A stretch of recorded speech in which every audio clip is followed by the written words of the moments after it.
Good morning. Good morning.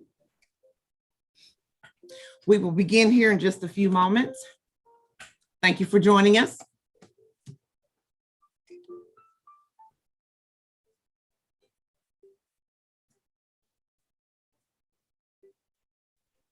Welcome to today's installment of our consumer-based training series, brought to you by Oklahoma Department of Rehabilitation Services Business Services Program.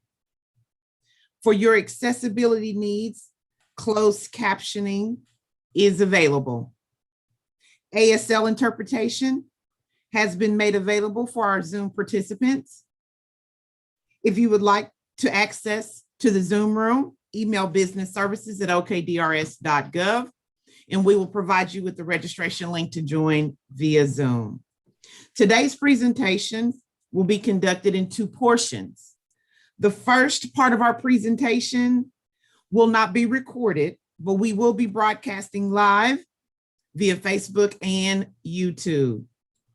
After the presentation, we will stop the live broadcast for a brief question and answer session with our presenter for our Zoom participants. After the first portion of the webinar, we will resume the live broadcast and continue today's training with the second portion of our training. Some shortcut keys for our Zoom viewers: Alt-Y will raise and lower your hand. Alt-A will mute and unmute your audio. And Alt-H will display the hide-in meeting chat panel. Again, thank you for joining us today. We thank our live viewers on Facebook and YouTube for being with us today. And I will turn it over now to your webinar host for today, Christine Washon, Business Services Liaison for Western Oklahoma. She'll tell you more about today's presentation and introduce our first presenter, Christine. Thank you, Melita. I want to thank everyone for watching this informational webinar on the state and federal application process. I know from experience that making application into these sites can get confusing. That is why I am so pleased to be able to offer these highly recommended presenters to help get you informed.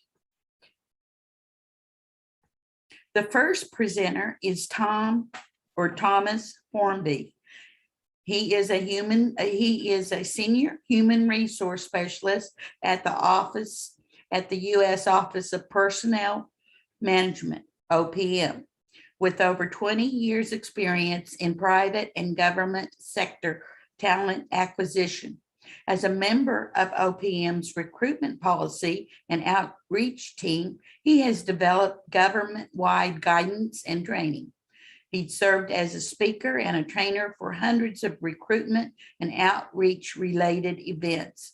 His federal talent acquisition experience includes coaching agencies on recruiting strategy, retention, branding, recruitment sourcing, onboarding, and analytic, along with operational recruiting and strategic planning.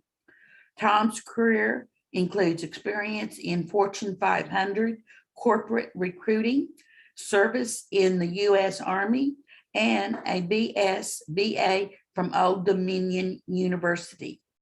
Tom lives with his family in North Carolina, where he enjoys the outdoors and fixing cars. Welcome, Thomas. Thank you, Chris. Thank you for the great introduction, and thank you for hosting me. And I want to say it's my honor to be out here and talking to the people, the citizens out there in Oklahoma. And hopefully I can give you some information on navigating USA Jobs and also getting you up to date on what's going on with our Schedule A hiring authority for individuals with disabilities. Before we get into navigating USA Jobs, let me just tell you how I'm going to run the presentation. I got approval from Chris and team that I can put up a PowerPoint I'm going to go through a couple slides, and then I'm going to switch over and do a live demo of the USA Jobs website. And a lot of times this helps because I'm just going to get in there. Instead of looking at a bunch of screenshots, you're going to be able to see how it actually works in real time. And I'll show you a few tips and tricks. And then in that, we're going to take a visit to the portion of USA Jobs that's relevant to Schedule A. I'm going to show you how to conduct a job search and actually log in, or we'll not hire, but apply for one of those positions. All right, so let's get started.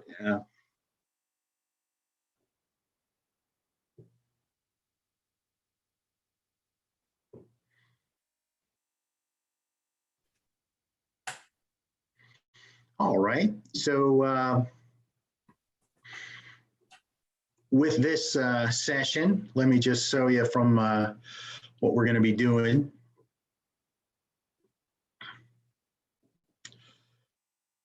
What I'd like to do is run us through the USA Jobs. We're going to talk about what USA Jobs is and what its function is, and then also looking at how we're going to manage your USA Jobs account, setting up a profile, making it the most effective profile you can, and then utilizing that information to make a very efficient job search, how to review your search results, and decode, I guess is the best word, kind of understand the job announcement that the federal government uses, and then applying for jobs, and then a little bit about what happens next and where to get more help.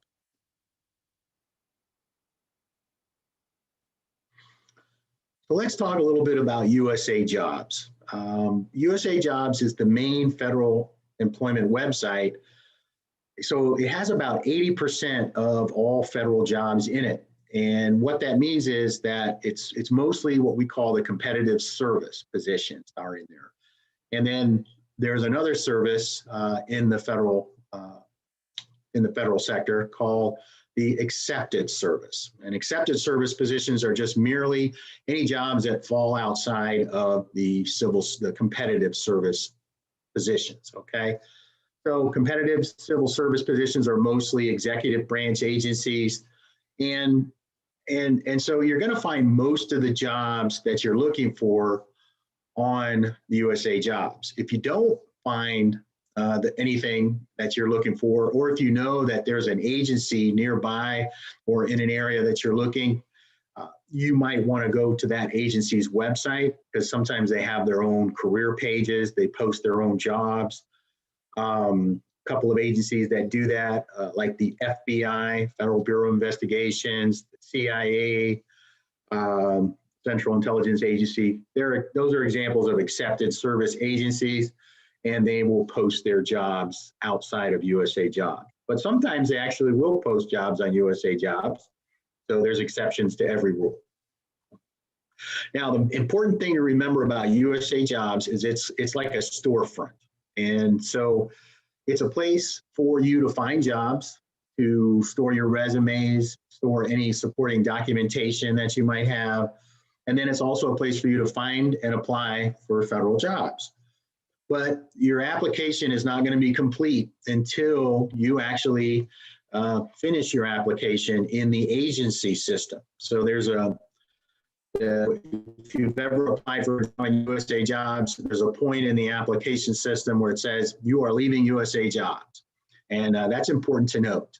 And in the agency system is where you're going to find where you verify your eligibility to apply for the position, you verify some of your qualifications, and you make sure that your documents have actually transferred over. We'll talk about that.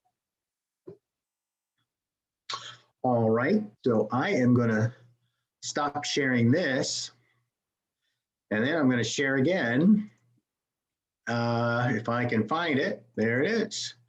So now we should all be seeing USA Jobs, and I need to minimize the screen. So, all right, so with USA Jobs, as we start looking at the home page, I guess, what we're going to be looking at is some things that are here that are important for you to know. Of course, you can start searching for jobs, and we're going to get to that.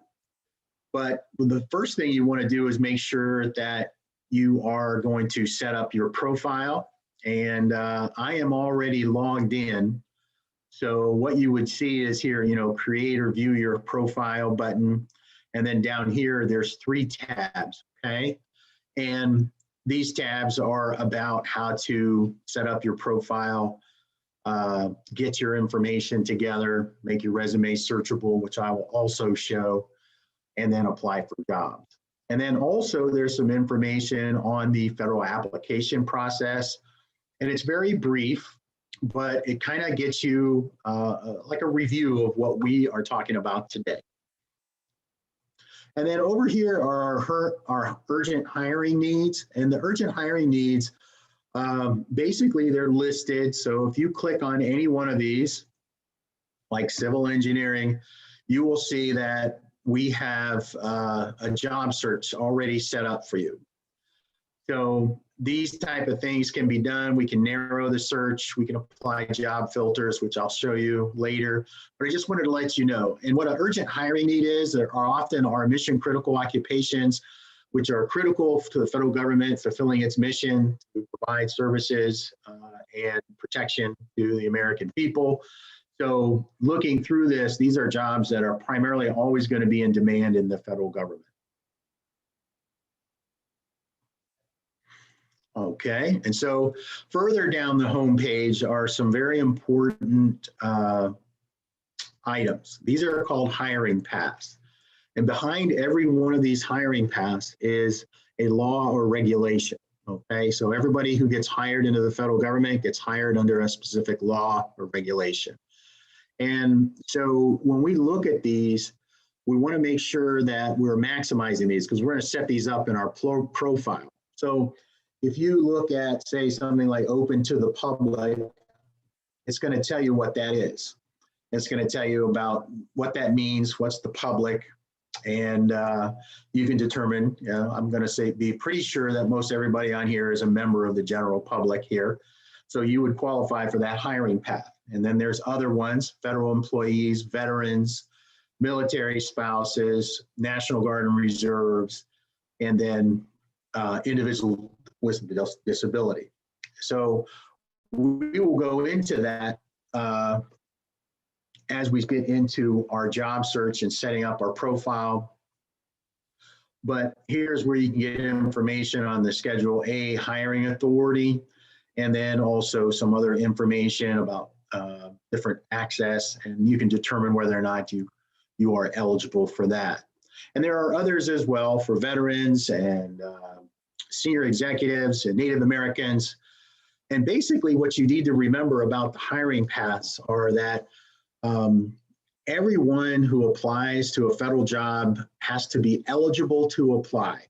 The federal agencies set up the eligibility, the hiring paths at the beginning of when they determine whether or not they're going to advertise a position and accept applications. So just remember that, even though you might be qualified for a job and you're looking at a job, you have to look at, and I'll show you this in a minute, on the job announcement, you have to look at the hiring paths and make sure that you fit into at least one of the hiring paths.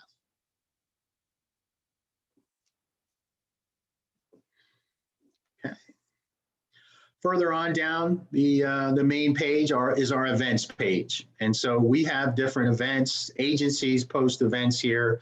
There are all kinds of different events that are posted here, and they're usually related to helping people find federal jobs. All right. So let's talk a little bit about the profile. So like I said, I've already set up some of the information, so I'll just go through and we're going to talk a little bit about it. So got your address, name, address, and phone number, your citizenship information. 99.9% of federal jobs require U.S. citizenship. Your hiring paths, and here will be a good time to think about what we want to put in our hiring paths. So if we are looking at, determining what our hiring paths are, we can go in, we can learn more in the Help Center, and there's the direct link there. And so with the hiring paths, and let's focus on individuals' disabilities and Schedule A for a second. So individuals with disabilities can be eligible for the Schedule I hiring authority. And there's some information here that tells you exactly what that is, okay?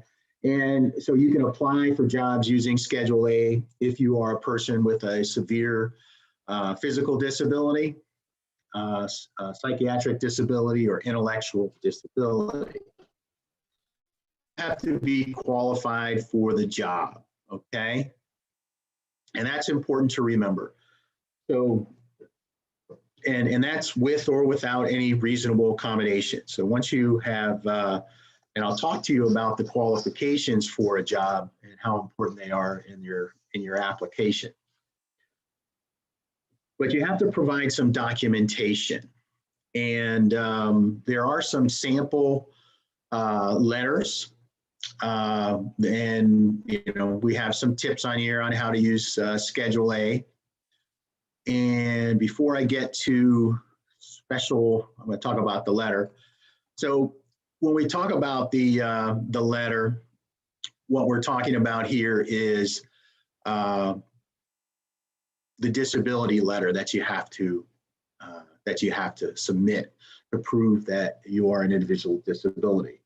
Now, so we have some examples of that letter on USA Jobs, and I can send these documents out actually to Chris and folks to make sure they have those. But there are some examples here. I'm not gonna pull them up just yet. There's examples for a vocational rehabilitation office, and there's examples to get a letter from your doctor. And you can get these from any kind of federal, state, local resources. And you can use these form letters, because basically what it's saying is just that you qualify under Schedule A because you have that severe physical disability, an intellectual disability, or a psychiatric disability. And that's it. There's no disclosure of what your disability is. We don't have any discussions about accommodation until it's time for you to come in for an interview. And basically, the letter needs to be signed, be on letterhead from whatever office or agency or doctor that you have submitting your Schedule A letter, and then signed by that individual. And then you merely submit a copy of that document with your application. And usually in a cover letter, you might also tell the HR specialist who's reviewing your application that you're eligible for Schedule A and you've included that letter in your application. It's really that simple. And you can request this letter from a doctor or licensed medical professional, a licensed vocational rehabilitation specialist, or any federal agency, state agency, or U.S. territory agency that issues or provides disability benefits. So you can do that, and it's a really simple process. And so what we're going to do is we're going to definitely include those the students, we're going to include the individuals with disabilities in our hiring path. And then we'll look through other different hiring paths here, and we'll try to figure out whether or not we're eligible for those as well.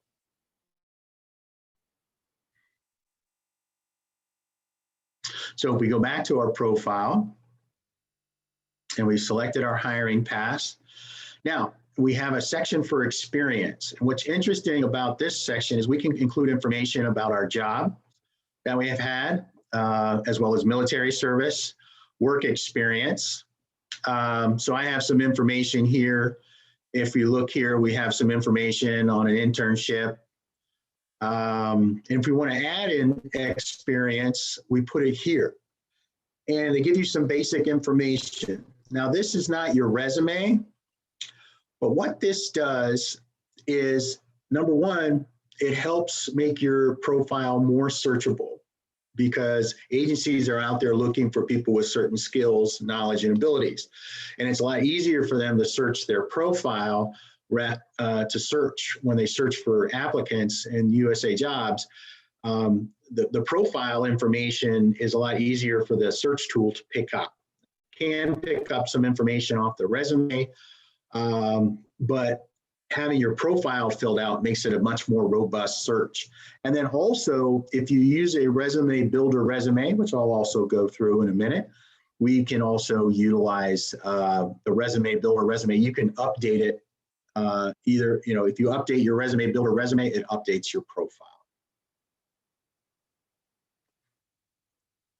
So good to keep that updated. Education works very similarly. It's that information out there so agencies can find it. And then of course you can put your demographics in here, your languages, organizations, references. Oh, a note on hiring paths.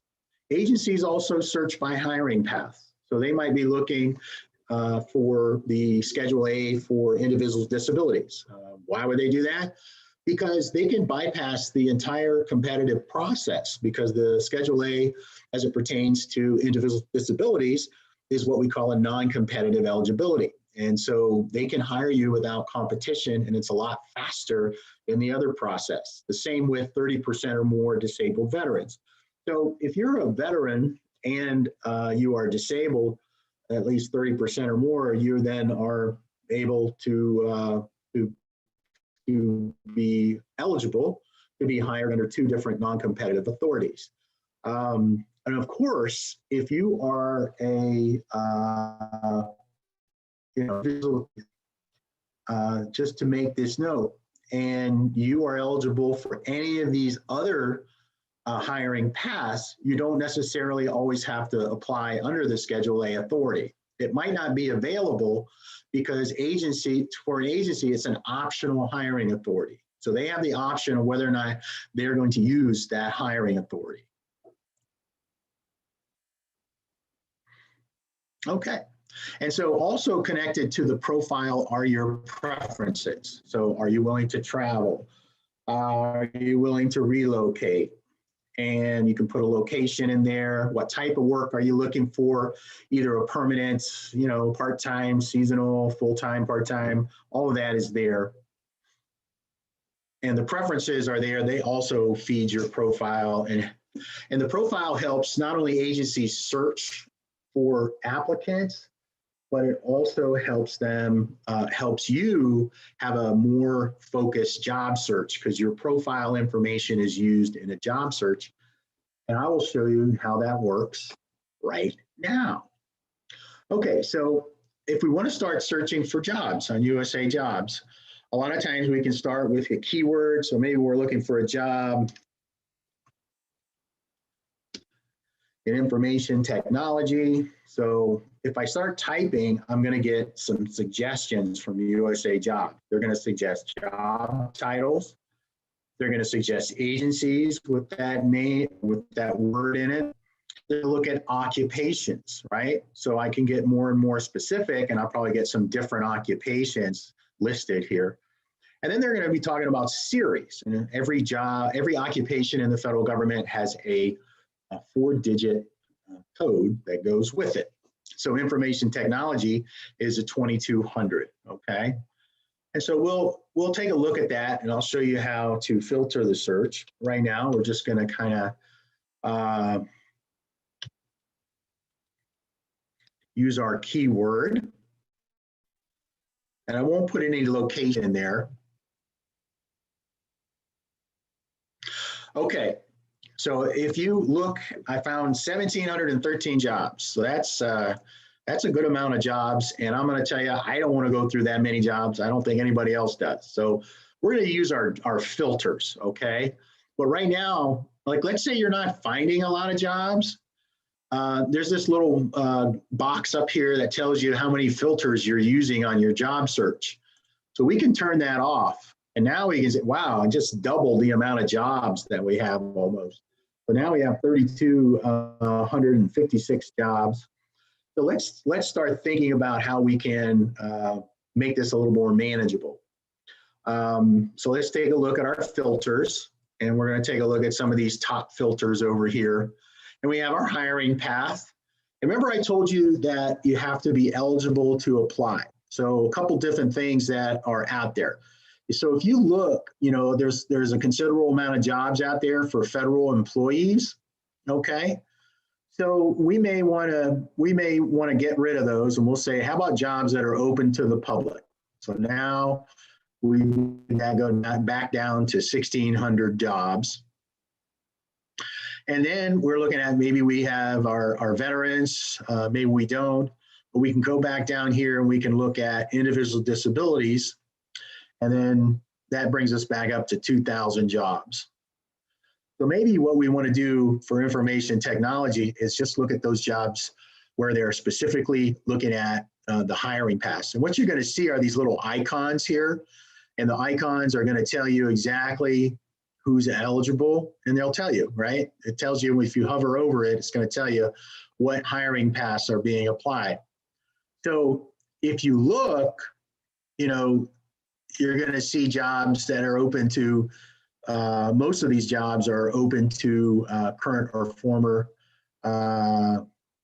federal employees, people in the uniformed services and veterans. So what we might want to do is add that to the public and see what we come up with so that we can make that a little more focused. So as we see, we can apply for, we could apply for this job here, this IT specialist, but we probably won't apply under Schedule A. We can still include it in our application and let them know that we're eligible for it, but we can do that as well. So we have a lot of jobs. We're going to have to go through and filter some of these jobs out. So let's take a look. We can go by salary. So right now there's a pretty wide range. So maybe we want to scrunch that up a bit. So we say, we just go a little closer to the median salary across the country, and we still got 1,000 jobs. Okay. So we can also do it by grade level, and grade level will also translate into salary. So if you are thinking of, what job you want to get into, and it's going to tell you, like if I click GS 15, which is the top grade in the general schedule salary tables, it's going to tell you the range for that. Or if I go down here and then kind of go down a little bit, it's gonna broaden that around. So I can reset that, and maybe I want to go to like a GS 5, right? And that's more of like an entry level college graduate, okay? And you can see what the range is for that. So it'll translate that for you, and that's how you can get to know the GS schedule. Because a lot of times people are asking me, I know what GS level to apply to, and it can be kind of crazy, right? You have to look at the qualifications, all right? So now let's take a look. Maybe there's some agency where we need to be at, and we need to, we think, okay, well, I know the Department of Agriculture is nearby, and I see I have 91 jobs from the Department of Agriculture. And now I've kind of limited a little bit. Department of Agriculture doesn't seem to have any Schedule A jobs available. So if I go back here, and I get rid of that. Maybe Homeland Security. And then I can go back here and take a look and see what's there. There's 2 jobs. And so what they're doing here is there's some things that we can take a look at, and maybe and take a look at a job announcement, right? And what I'm going to do is I'm just going to save this real quick. This is how you save a job. But we'll go back and we'll finish our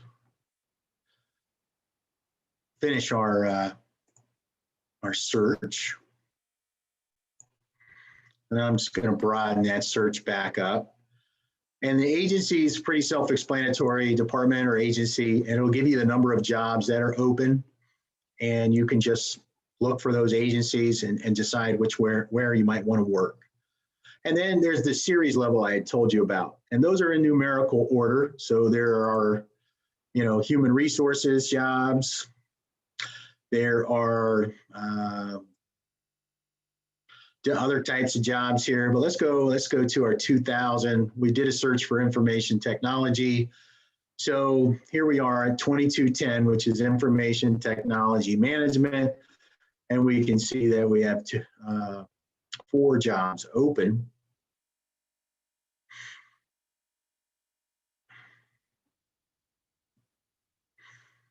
Let me see, we have those there.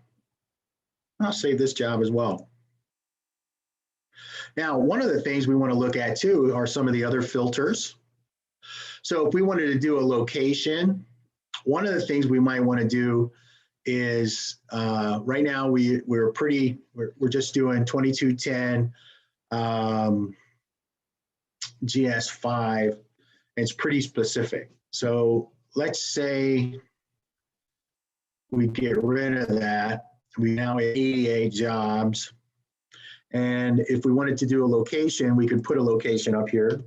And I'm probably going to be, let's see if we can find any. Oh, look at that. We got 11 jobs in Oklahoma. And we can find these jobs here. Some of these are location negotiable after selection.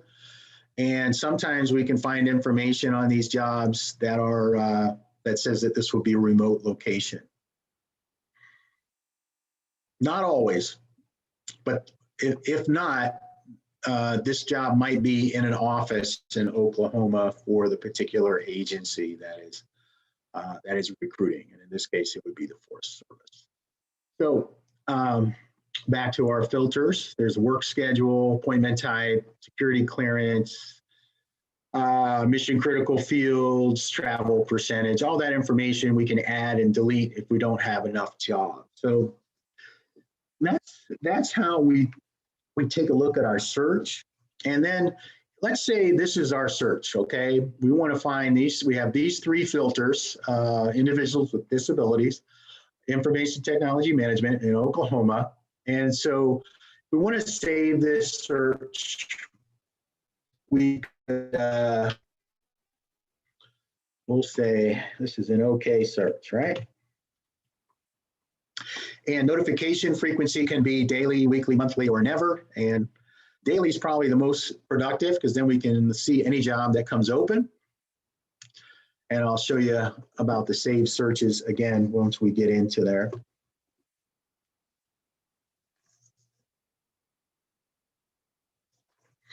All right. So as we went through that, let's take a quick look.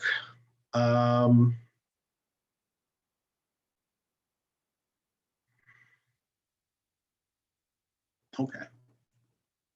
Let's go back. What we're going to do now is we're going to take a look at our dashboard, and then we're going to take a look at some of those saved jobs. So if you click on your name up here, that'll be your name, and it'll always take you back here to your dashboard. And in your dashboard, you have the home page, which gives you their applications, your saved jobs, and your saved search. Okay. And there's you can update your profile at any time. And then there's a documents tab. And in your documents tab, you can go through here. You can save up to 5 resumes. And if you want to make a resume searchable, there's a little box there. You just make it searchable. It'll tell you how long it's going to be searchable until. And then if you want to create a new resume, which we are going to get to, but we're going to do that in a little bit. You can upload a resume like a Word resume or you can use the resume builder. And we're going to talk about the resume builder in a little bit. Other documents like that Schedule A letter or your veterans documentation or college transcripts can all be stored here in the documents section. So you just click on documents, and then there is the other documents section. You can put up to 10 different documents. One thing about our documents and resumes, we don't want to have any sensitive information or personal information like your age, gender, religious affiliation, those type of things. Your social security number, we don't want to see that on anything. So if anything that you have Like a lot of times the veterans documentation has a social security number on it. We might want to cross that out and then make a copy without your social security number on it. All right. So that's your dashboard real quick, and we'll come back to making a resume. So let's go back. And of course, your preferences, which I did mention. I don't want to leave that out, right? So you can update those at any time. So I'll just click on my name, and I'm going back to the dashboard. And so our saved searches, we can have up to, I believe, 15 of these. And then you can view the results, run the search anytime. You can renew it if it's going to expire, because it's good for a year. You can edit any of your settings here. And then also you can view your results, and that's another way to change your results. So you can adjust those and then save it again, or you can archive your search, and you can archive it and then it won't send you any jobs, right? And then in the save jobs, you know, you can say, well, I hadn't looked at this job. Maybe this is a job I want to apply for. And let's see, it closes on October 19th. So I have some time to apply for that one. And I have this one, which closes today. So maybe I might want to start applying for that job. So let me review that one, and we'll take a look at the job announcement, okay, real quick, because this is important to know. When we open up a job announcement, we have some sections that we can jump to: locations, overview, locations, duties, requirements, required documents, benefits, and how to apply. The parts that are really important, of course, is the overview. The duties and requirements are important, the required documents, and the how to apply. So what am I trying to tell you? Read most of it, and I'm going to show you what you need to read, okay? So here's what you want to do first. Take a look and make sure that you fit into one of these categories, okay? Right there. And it tells you whether or not, you know, what hiring paths they are going to accept applications from. Because remember, you have to be eligible as well as qualified. Now, the next thing we want to look at is make sure that we're on track to complete our application. So it is what, 10:38 in Oklahoma. So we have a little bit of time. The jobs close at 11:59 p.m. on their closing date, and that is Eastern time. So you're going to lose an hour. This job will close at 11 p.m. 10:59 p.m. on tonight, right? So in Oklahoma. So make sure you're in there. Now, make sure you're looking at the pay scale and grade and the salary, that it aligns with your needs. And also in the pay scale, very important to understand, these are the grades that they're going to hire for this position. They will not hire anybody at any different grade level. So if you are at a much higher level than this and you think, well, they'll see how great I am and they'll hire me at another level, they really can't do that. You need to be able to apply for jobs in which you are qualified at and at a grade level that you're comfortable with, okay? So these two, pay scale and grade and salary, they basically are linked together. Locations, it tells you where the locations are, any relocation available. This tells you where the job is going to be in the summary. And then the day-to-day responsibilities of the job. This is what you'll be doing, and you need to look at that and say, yeah, I'm good with that. There is promotion potential. The promotion potential is up to the GS7 if you don't get hired to the GS5 or GS6. All right, now here's a really, really important part. You want to make sure you look at that. The main difference between the qualifications for the job, which are expressed in the requirements, they are non-negotiable. And that's important to remember. You have to meet all of the requirements for the position. You have to be qualified for the job, all the minimum requirements. And the thing about the difference is I was in the private sector before I came to the federal sector, and we could work with folks, right? If we had a job posting, that was just kind of what we were looking for. And if somebody sent me a resume and they had 80% of what I was looking for, I could generally work with them and see if they could be considered for the job.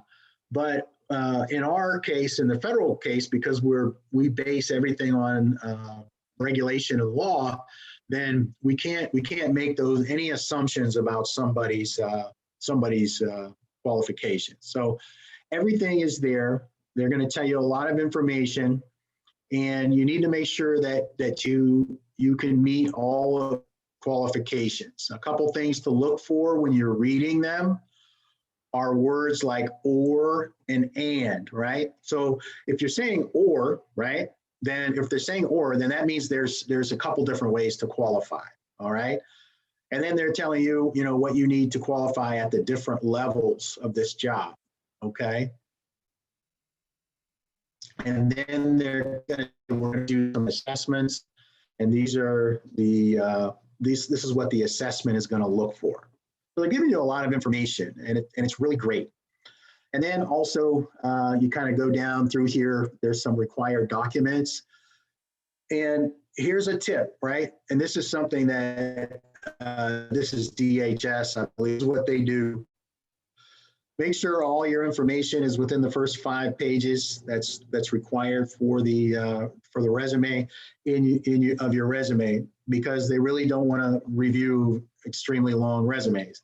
Now, in the federal process, there is no maximum page length for a resume. It can be any length. There's no minimum.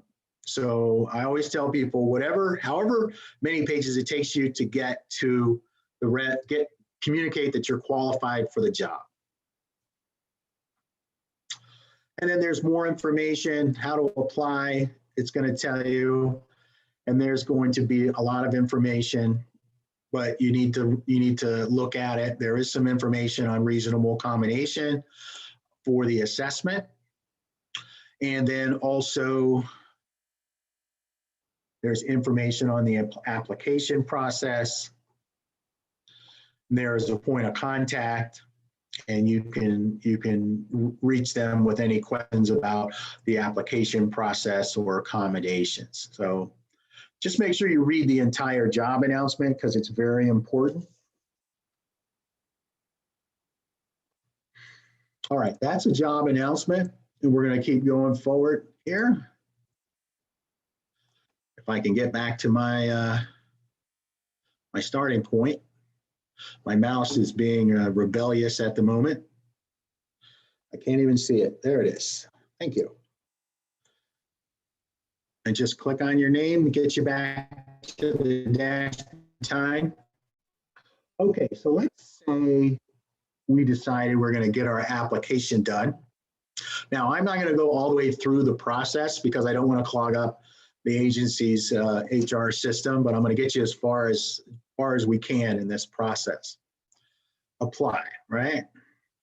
So it brings us to kind of an application flow chart, right?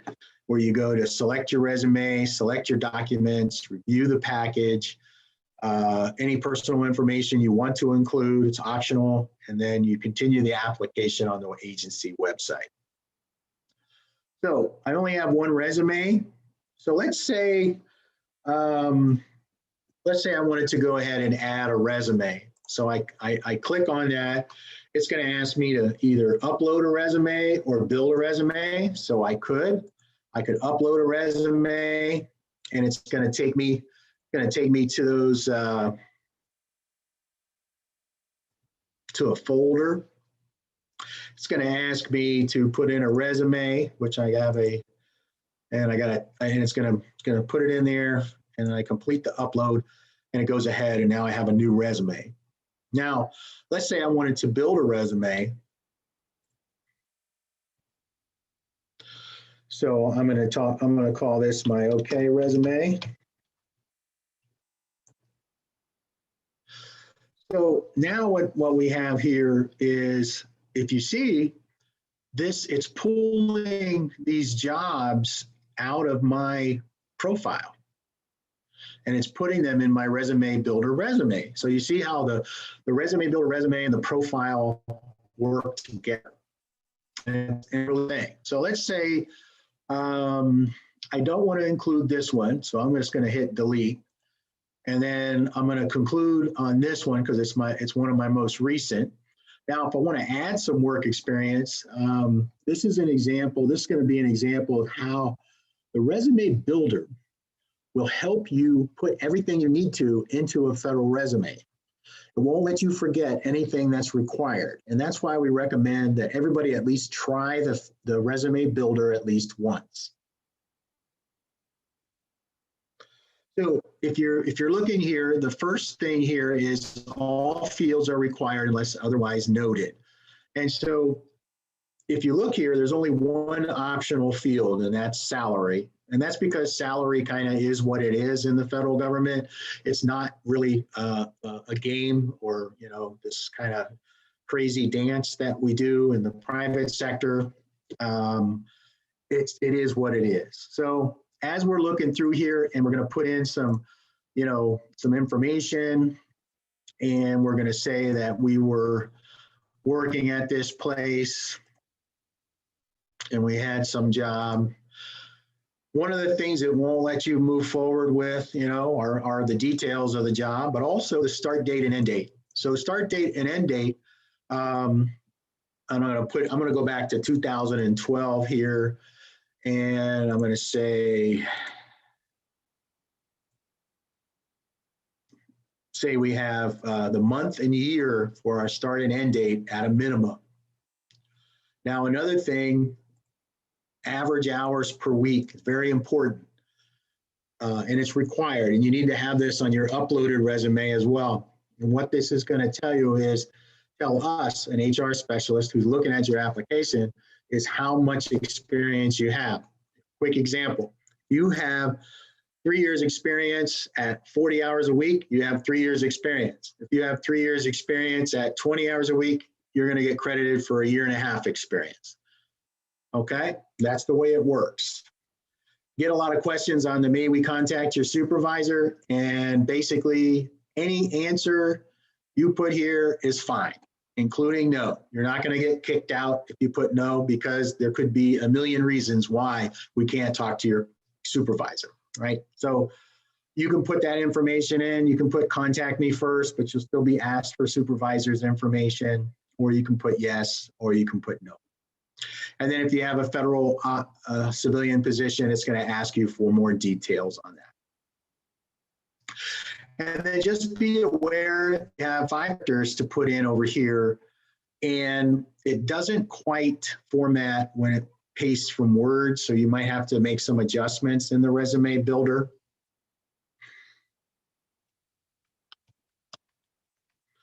All right, let's see if I forgot anything. I did. I forgot the address and my hours per week. Now, what if I put in 75 hours? Am I going to get extra credit, or 80 hours? Maybe I'll get 6 years experience if I put in 80 hours. That doesn't work that way. You don't get any extra credit. So I'm going to put in, I work 40 hours there. Okay, so we save the work experience. And now you can see where I have 2 different work experiences. It went ahead and put it in chronological order, and that's my resume. And then on my resume, I can put my education in here, which it also has, and it is fed in from my profile. So let's say I don't have any other education, but and I can just go ahead and click next. Or I can add education, and there's a lot more optional files here. So if I had any kind of program, I got a lot more options to put it in there. So I'm just going to cancel that. And then I'll hit next. I can put my references in there. If I had put my references in my profile, they would already be here. I wouldn't have to worry about it. And next are some things I can put in here, like job-related training.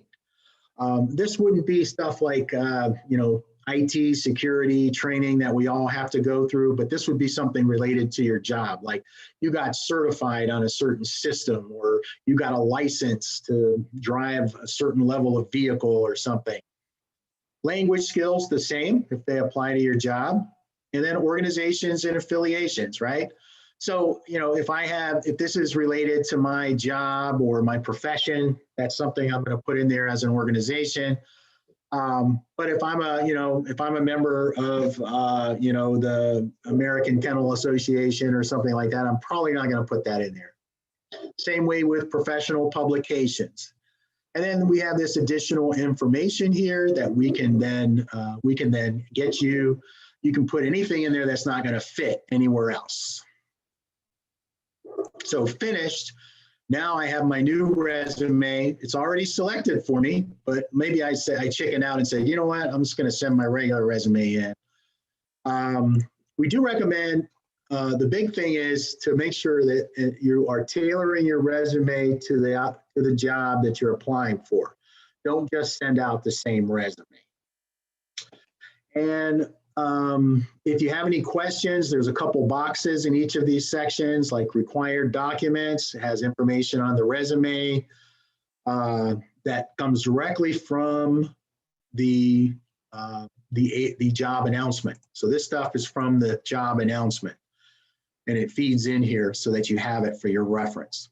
But okay, we got our resume. And we're going to select our documents. So let's see here. Let's say I got all my documents. All righty. Forgive me for not picking a Schedule A letter. I'm going to rename it.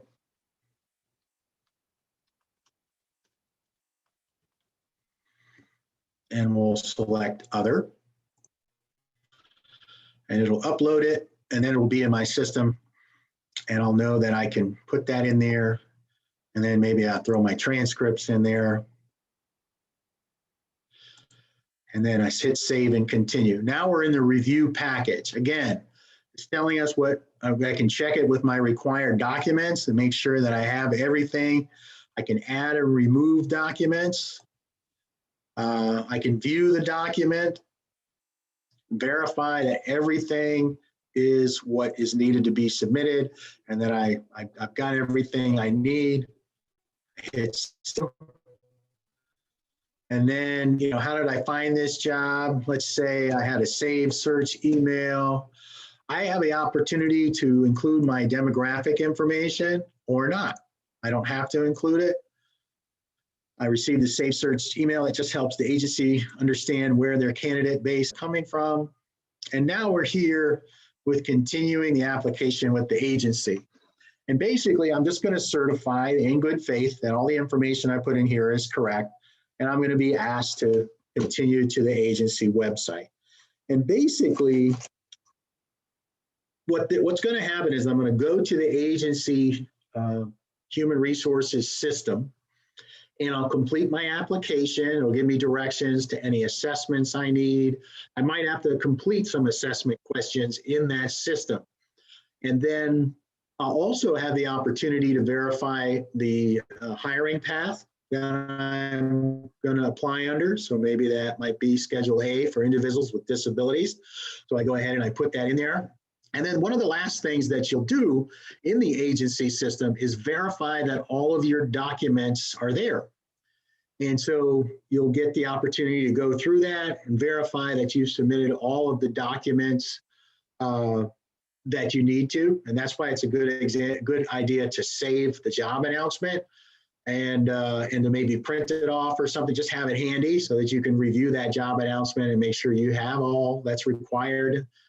But if your documents did not by any chance transfer over from USA Jobs, and it does happen, then you have an opportunity to upload that document from your device. So I'm not going to click the continue to the agency site, but it will take you there and you will complete your application, and then you will be sent back to USA Jobs, and you will see your application number change, and you will see that the application status The job is still open. Your application status, it no longer gives you like the direct status. What it does is gives you a link to the agency system, and then it will take you back to the agency system, and you'll be able to check the status of that process in the agency system, because in the past we had issues with USA Jobs not being able to update some of that. If, let's say you've applied and this job is still open, you see down here where it says finish my application. Well, when you finish your application, that will change to update my application. And you have the ability to update your application up until the job closes. So 11:59 p.m. Eastern time on the closing date, which is today for this job. So let's say I got done with my application and then I realized, you know what? I think I gave them the wrong resume. The one I updated, let me check. So I go in and I can go back in, I'll go into the agency, I'll go back through the application process, and I can put a cover letter in. Like I didn't put a cover letter in. Cover letters are optional in the process, in the federal process. So I can put a cover letter in, or I could update my resume, put a new resume in, update my built resume, whatever I want to do. And only that application, whatever the last application that you submitted, is the only one the agency will see. So let's say this job was open until July 30th. I could go in every single day and update that application. And the only application that the agency would see would be the last one I did, maybe on July 30th. So there you go. And then also this will stay here in this application section, and you'll be able to archive it, view it. You can filter the applications and decide what are the different things here. You can archive them so that they're just there for your record. Another interesting thing is, like, if you're doing data, you can export all your applications into a Excel spreadsheet, and it'll tell you exactly, you can get all the information. You can find out, okay, well, I've done this with I've applied to these jobs. What a great tracking tool, huh? All right, my mouse is gone again. Dreaded. This is really ridiculous.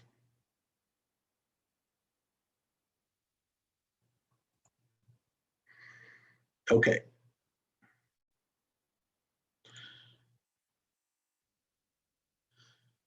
All right, here we go.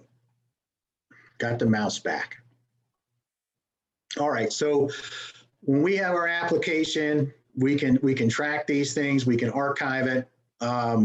If we have a saved job, if you notice, I had two saved jobs, but one of them moved over to application, and then this will stay here until after it closes.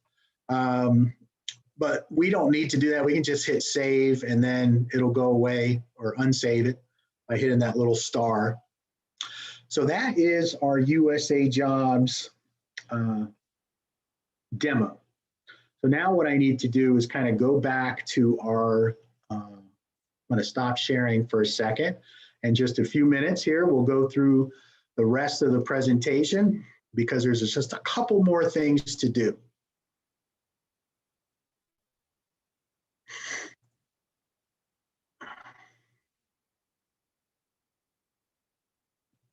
So, why does it do that?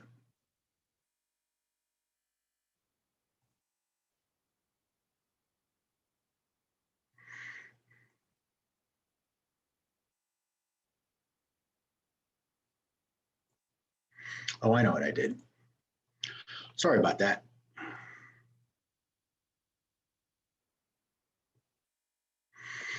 That's what we want to do. So what happens next? So you get a notification your application was received. And usually that is in USA Jobs, application received, right? Or you might get an email.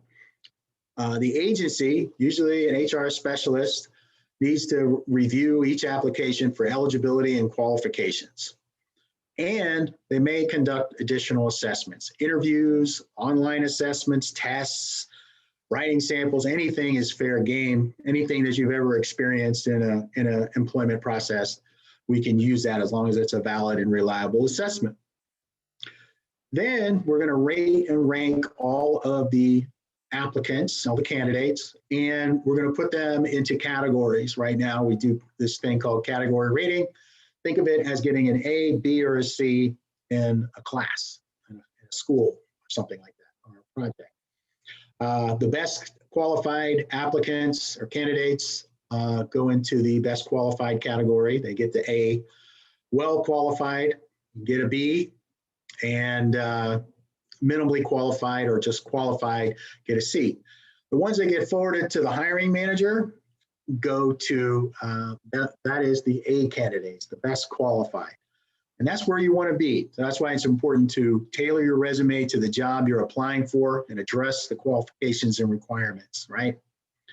So the hiring manager may conduct more interviews, and then the hiring manager, the agency, is going to select the best candidate who's within reach, which means, we have veterans preference. And if you're not a veteran, that's not anything that should prohibit you from getting into federal employment, because we hire about 1/3 veterans across the federal government. So 2/3 of our hires are non-veterans. Also, once you get a tentative job offer, you'll go through some of the background checks, and then other applicants are notified of non-selection. And the background checks and adjudications, these things, everybody goes through something. I have the honor of having the lowest kind of security clearance that there is. I don't even think technically it's called a security clearance. It's just called public trust. And so I still had a background check. I still had to get everything looked at as far as my suitability, fitness, and eligibility for the job.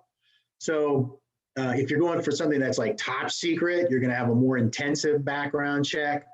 And really what we want to make sure we tell people is that, once you start going through the background check process, just be honest, right? Make sure that anything that's in your background, you disclose it. Because if you have something that might be, considered a negative, it might not preclude you from federal employment. Because when we do an adjudication, which means we look at all the evidence and all the information from the background check, what that means is we're looking at the whole person, and we look at everything that led up, that happened before, maybe something happened with the, in the justice system, and then everything that happened afterwards, and we look at the whole person. So please go ahead and apply for the job, and then just be honest if there's a little something in your background. Oops, went double slide. The Help Center. Help Center is really useful. So, and it's gonna get you that, that logistical information, right? Like I got to change my email. What do I do? I got to change my password or something like that. If you click on one of the questions, that are in the Help Center, like how to use login.gov, or how to change your email, you'll go to a page. It'll run you through. It'll run you through some tips to help you do that. But then also on that page will be a contact, and you can contact the USA Jobs Help Team via this form, and they'll get back to you. We don't have a call center because that just got to be way too expensive, but they will get back to you and they will help you. But the Help Center is very robust. In the Help Center, a lot of information on Hiring Pass. Go through those. It would be great.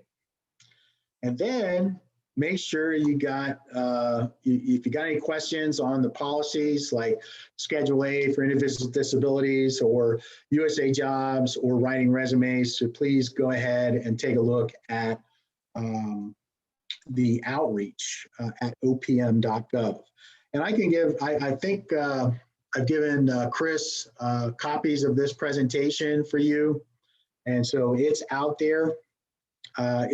And we can send it to you if you need to. but I think Chris has copies of that. And then really just one thing here.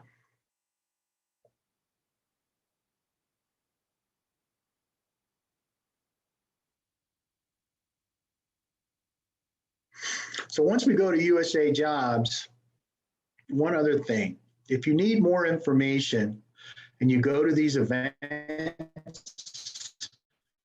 we do presentations on navigating USA Jobs and resumes, writing a federal resume.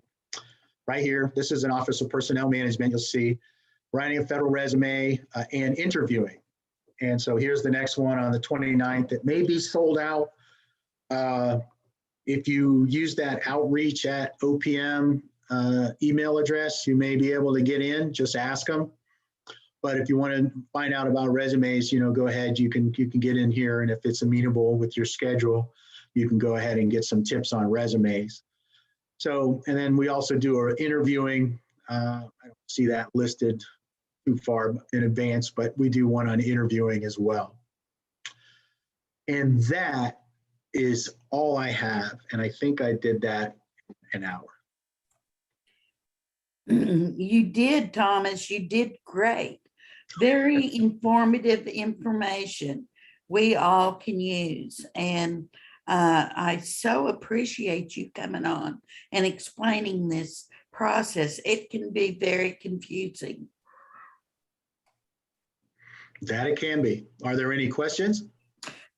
I'm looking in the questions. I'm not seeing any questions and answers. Does anyone have any questions at this time?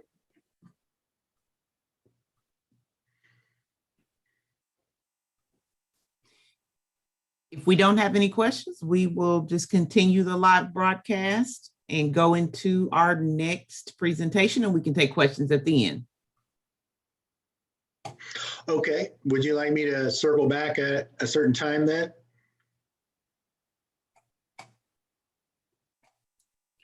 Well, let's see. There's a question. Something just come out. Keith Tampkins. I think one of the most important concepts is that people who are applying or helping someone apply needs to understand that the hiring manager is not required to use Schedule A. They have a choice.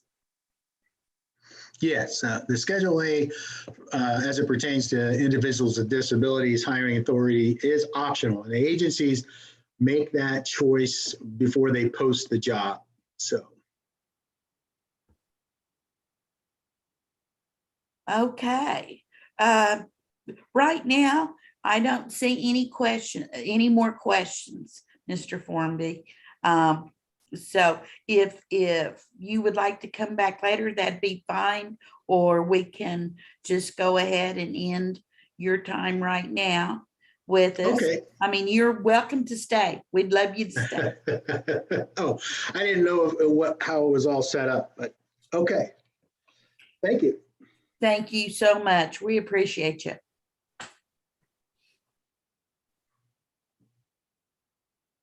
So I think that we're going to go ahead and go on into our next presenter, which is Alan Bill. He is a HR management specialist with the Human Capital Management at the Office of Management and Enterprise Services, OMS, we might be used to referring to. He studied history at the University of Oklahoma, where he also spent 4 years playing sousaphone with the Pride of Oklahoma Marching Band. Alan started his career with the state of Oklahoma in 2012 and has spent the past 9 years with the Applicant Services Group within OMS, helping management job apps, the applicant tracking system for the state.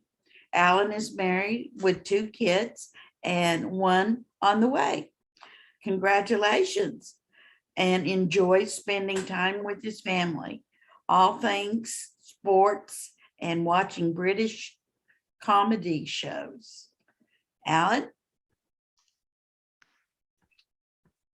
Thank you, Christine. Glad to be here. I am, you got through all those acronyms. Whenever people ask where I work, it's always, well, I work for this division within this section of OMES. It's always a whole thing. So you got through it fine. I'm happy to be here. Yeah, we're gonna do a quick run through how to apply for state of Oklahoma jobs. There's a little bit, there'll be a little bit of overlap from Thomas's. We kind of follow some of the same procedures, but it definitely looked quite a bit different. And so I've got a little bit of a PowerPoint presentation as well. And then we will get rocking and rolling with that here. Let's see if I can find it. There it is.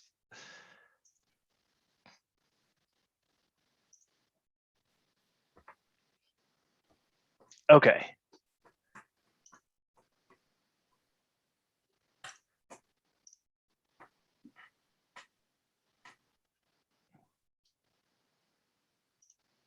There we go.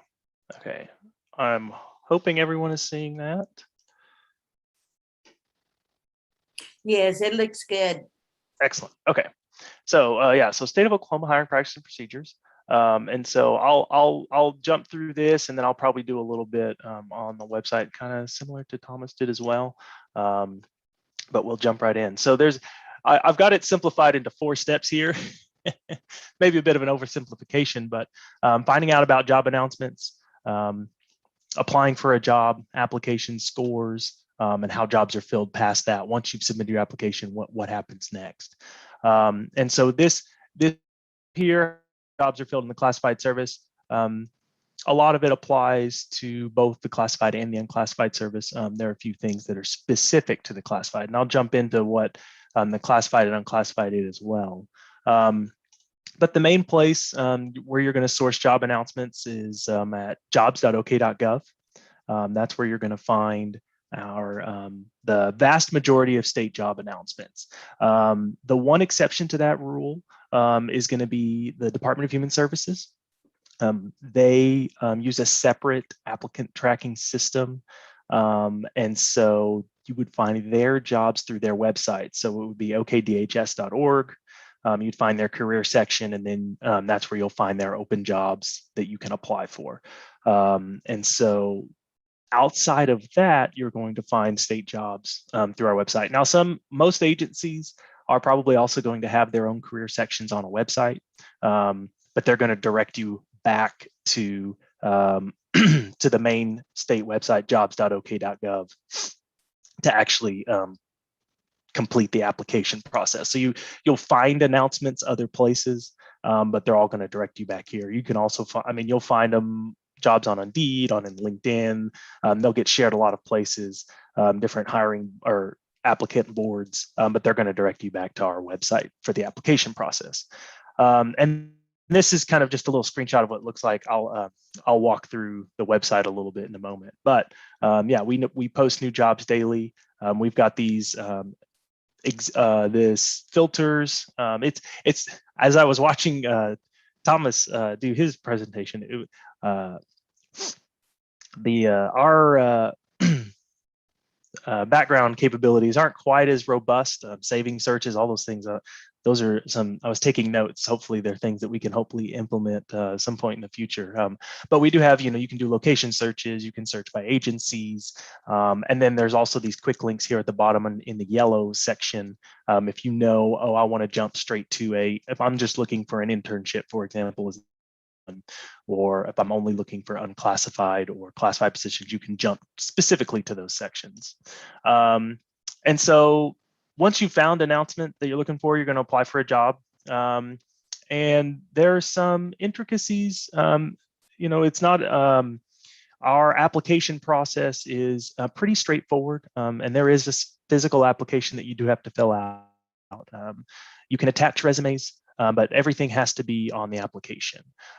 So as you go through the process, the application, and we'll walk through one. It asks questions about, your education history, your employment history, your any, training, anything relevant to the position.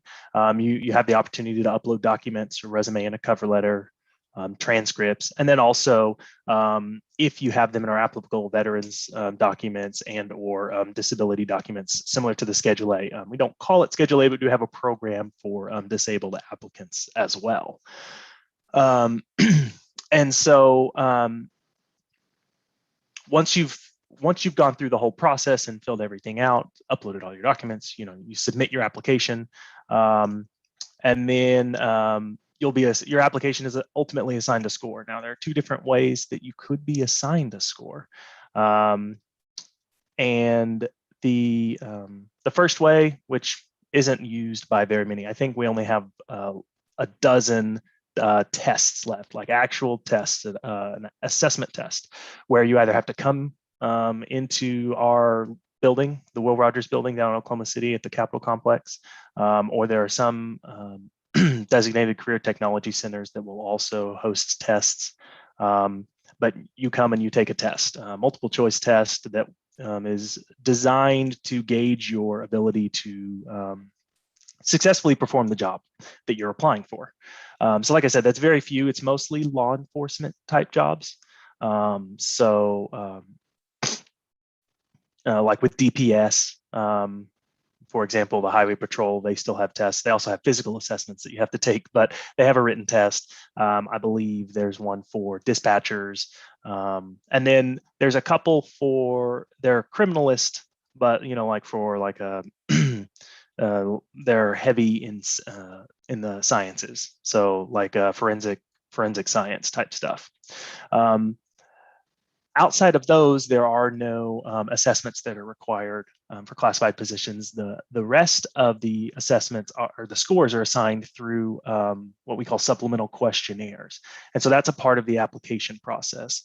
And if you've been on the state and applied through jobs, you've seen them before. At the very beginning of the application, it asks you a series of questions about experience and education that you have.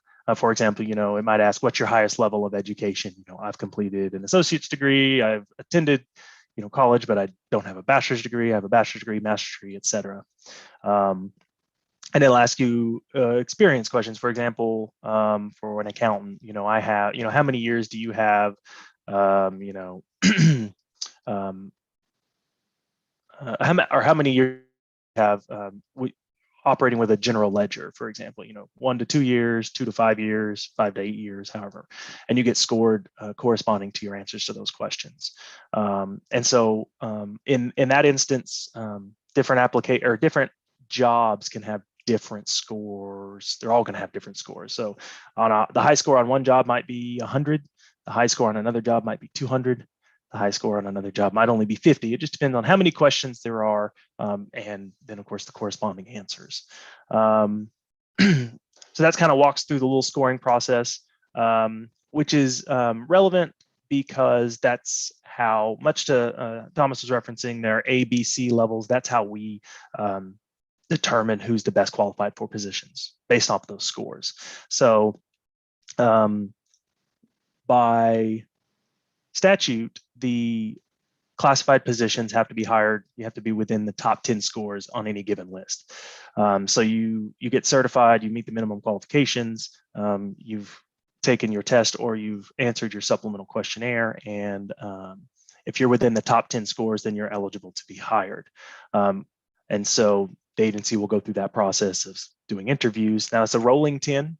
So for example, the first, there's 20 people on a list, 10 people obviously within the 10, and let's say that 7 of them are invited for interviews, 3 of them decline. So then the agency can go to the next 3 people so that they're still including 10 people in that list. So there are possibilities not being ranked within the 10 to still be considered, but it just depends on how the process plays out. And so there are some different things here. You have to meet the minimum qualifications. Ultimately, the hiring agency decides based within those rules and statutes that are followed. These are some of those rules. with their corresponding statute references if you want to go look them up. One of the big ones is the veterans preference, which is on the next slide here. Well, actually, it's another slide. So this is an example of that list. You can see here's a score. Oops, I clicked too soon. Here's an example of a couple of scores with some information blocked out, but and these actually also include veterans preference, which I'm about to explain. But yeah, it's wholly based on this score. And so that's how the hiring process plays out. So for veterans preference, there are three different levels. You can get 5, 10, or 10 points in top of list, and it just corresponds to all veterans get 5 points. Veterans that have a service-connected disability get 10 points, and if that disability is rated at 30% or higher, they go top of list. And and that just means that there has to be a defined reason that they would not be able to be hired into that position for those top of list individuals. And so that brings me to the slide about our optional hiring program for disabilities. And so this is similar to what Thomas was referencing with his Section A. So applicants who have disabilities can apply through this optional program. It's a little bit separate application process, which I'll go through. But it's the same qualifications for those jobs. You have to meet minimum qualifications. You have to provide a letter certifying that you are disabled. It doesn't get specific, and that comes from the Department of Rehabilitation Services. And then the way that application process works, it's almost like an evergreen application. So once you've applied for the next calendar year, your name is provided on those lists. For example, if you apply for an accountant for one calendar year from your application, your name will be added to any list that gets created for an accountant position, and the agency will be able to hire you. So here are the kind of associated with. You do have to prove that you are eligible for the program from DRS, as you have to meet the minimum qualifications, but the other selection devices and rules don't apply. So for this program, the applicant scores do not apply. So if there's a test that's required, you're not required to take the test. The supplemental questionnaires are not required to be answered. And then as well, like the hiring rule of 10, the veterans preference rules, all of those rules do not apply applicants through this program. So an applicant applying through this program can be hired without regard to the hiring rule of 10 and without regard to veterans preference as well.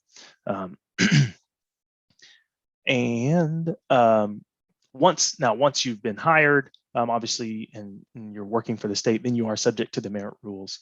But for the hiring process, those are waived. And so this kind of jumps in a little bit, and I'm going to hop over to, I've got the website pulled up here. Hopefully you can still see that. And so this is the landing page for our website, jobs.ok.gov. This is where you will land when you first come here. So I'll point out a few things.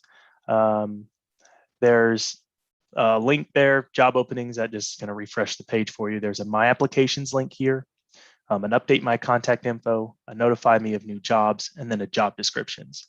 So the My Applications, this is going to kind of homepage where you see applications that either you've started and haven't completed, applications that you have completed, where you'll also see what we call your master application. Update My Contact Info is where you can update your profile information, address, email, phone number. And then a big one here is password. If you password, change your password, you can do it through here. Now and by that, I mean, if you've had to contact us to reset your password, and then you need to change it again to something that you've chosen. Notify Me of New Jobs is a very useful tool to get email alerts when jobs that you're interested in are opened. So I'm going to start here. and it shows you job categories. So for example, financial management, I always use accountant as an example. So you can see it lists all the financial management jobs in alphabetical order. You can also search for them. But so for the accountant, you click in here. And then when you click on notify me when job opens of these positions, and it blocked my pop-up. But you enter your email address, and for another calendar year, it will send you email alerts until you disable them for the accountant job family. So every time one opens, you'll get a notification, so you won't miss one. And then the last one here is job descriptions, and it just shows you alphabetical list of all the jobs, and you click into it and it'll show you it'll just give you the job description. This is always going to be on the announcement page as well, but it'll tell you the typical functions, the knowledge, skills, and abilities required, and the minimum qualifications, importantly there. So back to job openings, kind of navigating the site. As I mentioned earlier, keywords, location, you can filter by any of these to help you narrow down your searches. One thing to note, our location filters are by county as opposed to like a city. And it can be a little confusing because we have these OKs on the backside here, which can make you think, for example, Noble OK. There's a Noble, Oklahoma, they're south of Norman, and there's also County, which is nowhere near central Oklahoma. Well, I say nowhere near, but it's not in central Oklahoma. So they're two different things. And that's why I point out that it's counties. We had to add these OKs. I think it was Indeed was scraping our information and and then not misrepresenting, just misfiling it. We have a Jackson County here in Oklahoma. Jackson, Mississippi is the capital of Mississippi, is also in Jackson County. And we had a position, Jackson County is down in Southwest Oklahoma, somewhere where you wouldn't expect a lot of applicants. And we had a position a few years back that was flooded with applicants. And it's because they were directing there from Indeed, who had misfiled it in Jackson, Mississippi. So we added all these OKs to try to help mitigate that. So we have these all color coded. These quick links here will help you navigate to where, if you know you want to apply for a classified job, or if you know you want to apply for an unclassified job, you can click on them and it'll just skip down there, because otherwise you're scrolling forever looking for jobs. We don't quite have the number of jobs USA Jobs does, but you can see here we have 422 unclassified, 231. So, close to 700 jobs probably. Now, the difference between classified and unclassified, all those rules that I talked about for the classified service, they govern the classified services. The merit rules for state employment. Unclassified is at-will employment, much like the private sector. So the unclassified positions, there are no governing rules surrounding them. Agencies can hire and fire at will, basically. For the classified service, there are set rules, surrounding hiring that I went through. There are also the minimum qualifications are standardized pay bands. All those things are standardized. And so for unclassified, it's not. It's kind of not necessarily a free for all, but it's more at will employment. And then you can see there are internal positions as well for existing state employees. Now, the two things I want to point out here are at the top, and they're not listed in this quick links. One is the master application. We recommend, if it's your first time coming, that you fill this application out here and you put all your information in it. And then going forward, when you find other positions you want to apply for, it'll copy all that information out of your master application over into, say, your accountant position.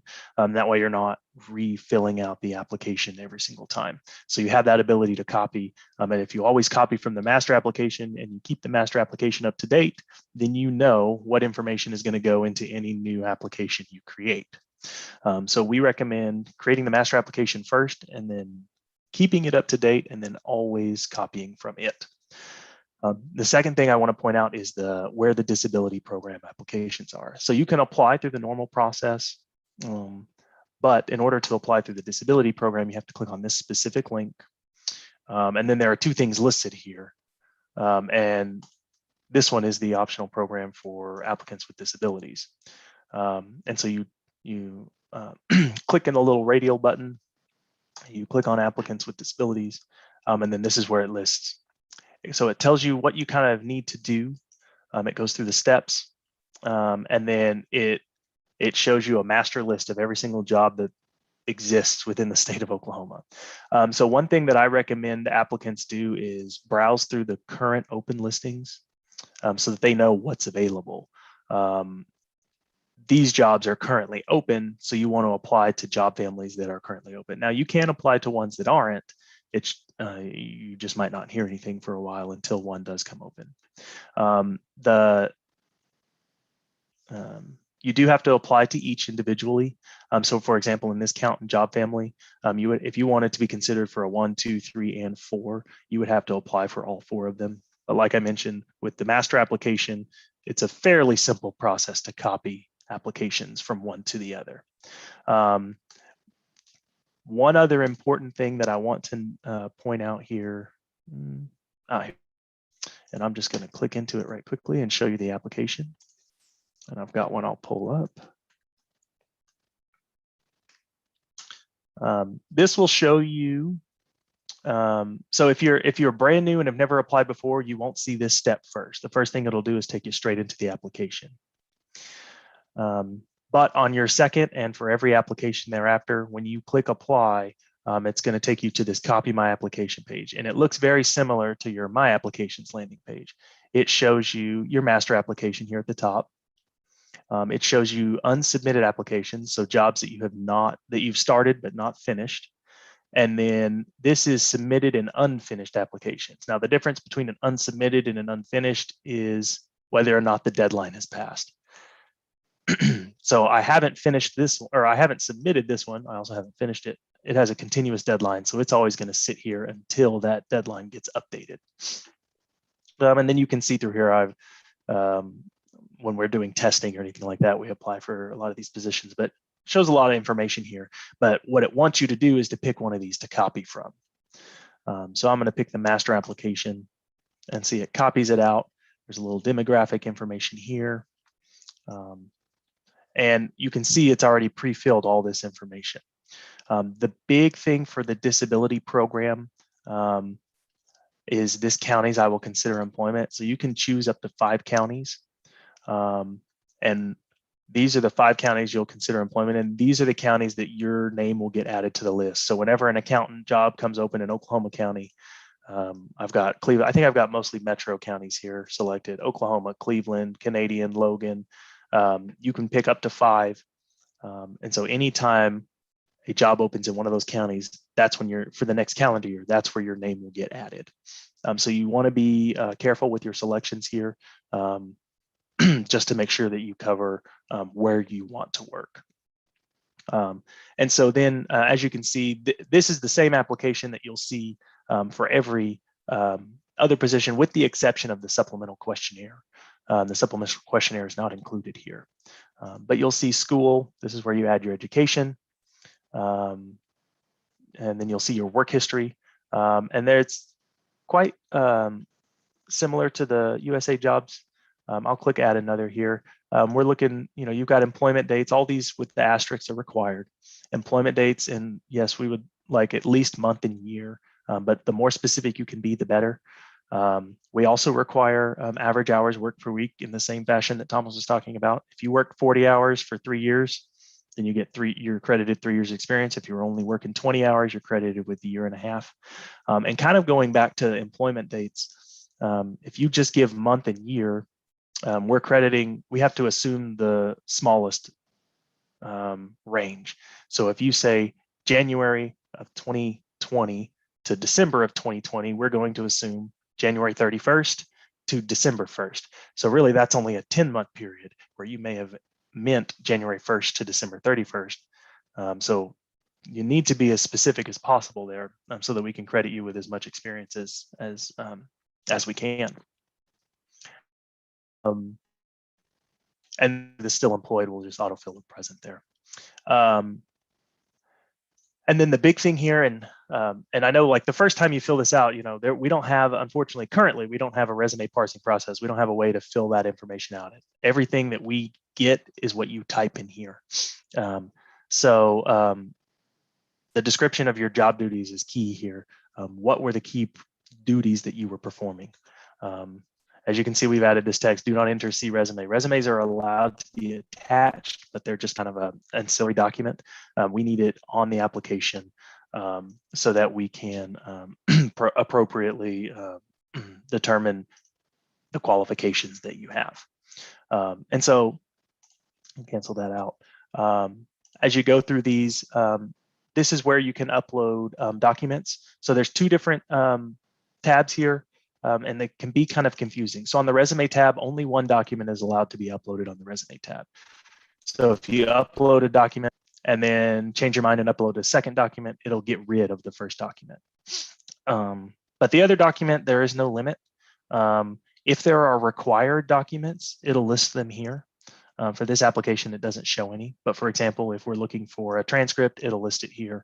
And then here it'll show what you've uploaded. So, you know, if you want to go through the process, you can upload, you know, your title, whatever it is, and then you choose your file.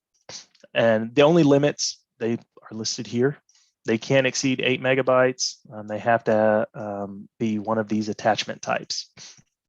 If you do have problems with uploading attachments, throughout the website, but you can contact us at our email address, at our phone number. You can also fax documents to this fax number. We still have a fax machine, yes. So once you've gone through all of these, you know, you review your application, it shows you all the information that you've uploaded, education, employment history, etc. And then, you know, when you're ready to send, you go in. Some people get a little bit confused about a signature. This is your signature, that check mark, and then you send it off. Now, when you do send it off, you get a notification. I'm just going to exit out here. You'll get a notification, a confirmation on your screen, but then you'll also get a confirmation email. But then if you also go to your applications page here,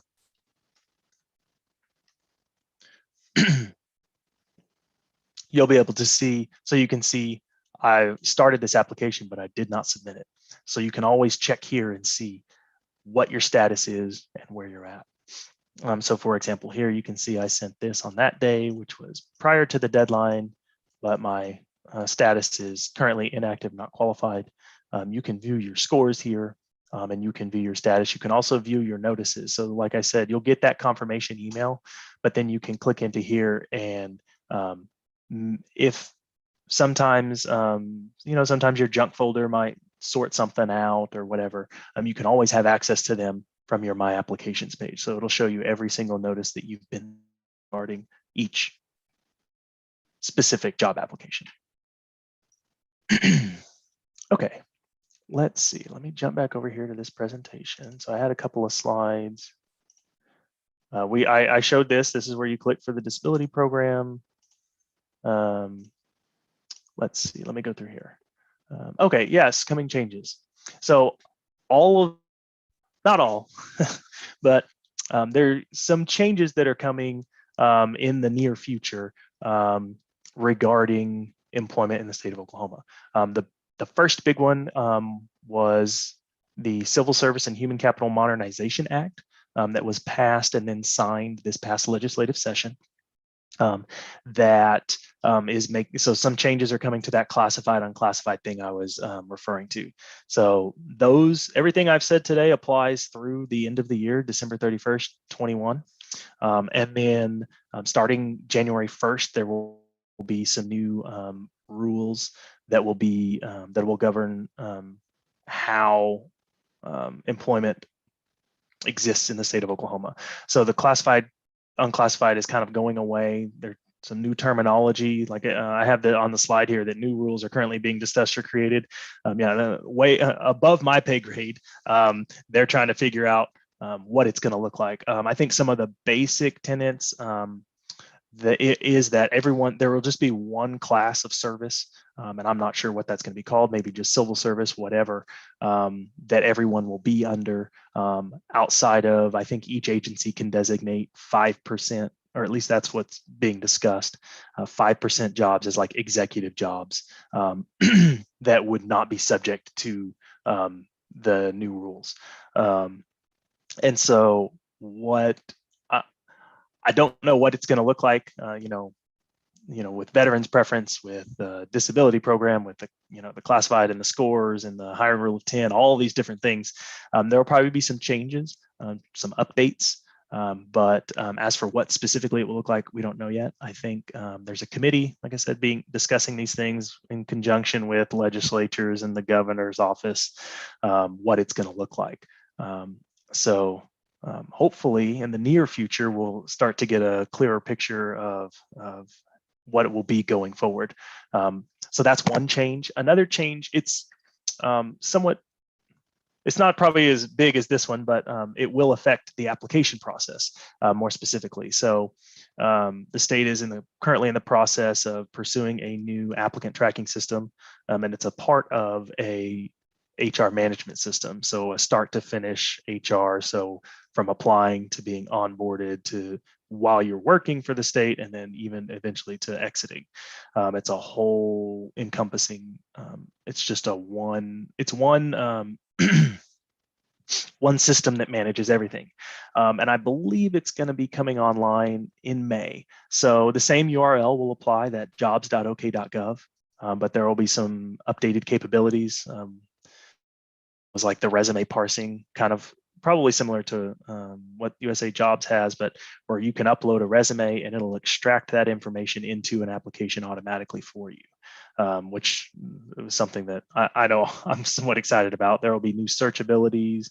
As far as Thomas was talking about searching resumes, being able to find people currently, I can't go into our system and search for people who have information services listed in their resume or their application, different things like that. So it'll make it easier for the state to find qualified employees, qualified applicants, and then it'll make it easier for the public to find and apply for jobs as well, I think. So that's another thing that is coming in the near future. But it'll be the same URL. All the jobs will still be listed there. It'll just look a little different come May. Hopefully easier, better. And then I've got, that's all about, I think that's all I've got. I think I covered everything. And so I've got some questions, I've got contact information on there. So the second one, if you have questions about, oops, shouldn't have done that. If you have questions about, specifically your job application, or if you're having problems uploading attachments or anything with the kind of announcements, if you have questions about that kind of stuff, you can reach out to this applicant services number, jobs@omes.ok.gov, or here, the phone number. And then I've also included my contact information as well. I can answer your question. I can direct you to somebody who can. But if there are any questions, I think that's the portion we're ready for. Okay, thank you so much, Alan. We do have a question. Okay. We had a couple. I think you answered one.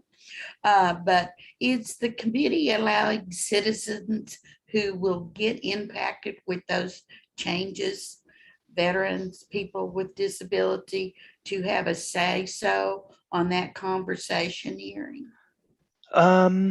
I do not know if there is a public component to that committee. I know in the language of the bill, they just set forth, they charged OMES with the promulgation of the new rules, and I am not aware if there is any public input on that. I don't know if it was a requirement, and I couldn't say yes or no whether they are. I don't think. I'm gonna defer and say I do not know. Okay. Okay, Chris and Alan, we are going to dismiss our Facebook and YouTube viewers, and we'll take any final okay. questions Sorry. from our Zoom participants. Again, we want to thank you for joining us on Facebook and YouTube. Be sure to follow DRS on Twitter, LinkedIn, and Instagram to help you stay informed about upcoming trainings brought to you by Business Services. And again, we thank you, and we will